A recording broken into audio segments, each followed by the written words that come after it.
Nag-react na ang veteran TV host at entertainment columnist na si OG Diaz sa ginawa umano ni Vice Ganda sa komedyanteng si MC.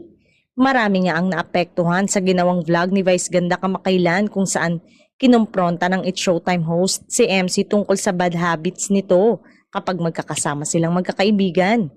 Kinuna ng YouTube video ng magbakasyon si Vice sa Palawan kasama si MC at iba pa nilang kagrupo na pawang mga stand-up comedian.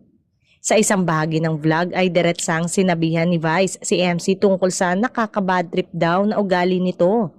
Sabi ni OG, hindi niya maiwasang may mga naawa daw kay MC sa ginawa ni Vice lalo na nung humagulgol na ang una. Lalo na lang makita ko ang pagluha niya, yung paghagulgol niya, kitang-kita mong hindi yun scripted. Sa ngayon daw ay hindi napapanood sa noontime show si MC at maging si Lassie sa hindi pa masabing dahilan. Marahil daw ay gusto munang magpahinga matapos ang naging komprontasyon ng dalawa kamakailan. Siyempre nga naman damay si Lassie dahil duo o parang partner sila noong maging regular sila sa noontime show. Komento ng netizen, mas pinili na lamang manahimik ni MC at wag ng labanan o kontrain si Vice kahit pa may gusto rin itong sabihin tungkol sa mga sinabi ng kanyang kaibigan.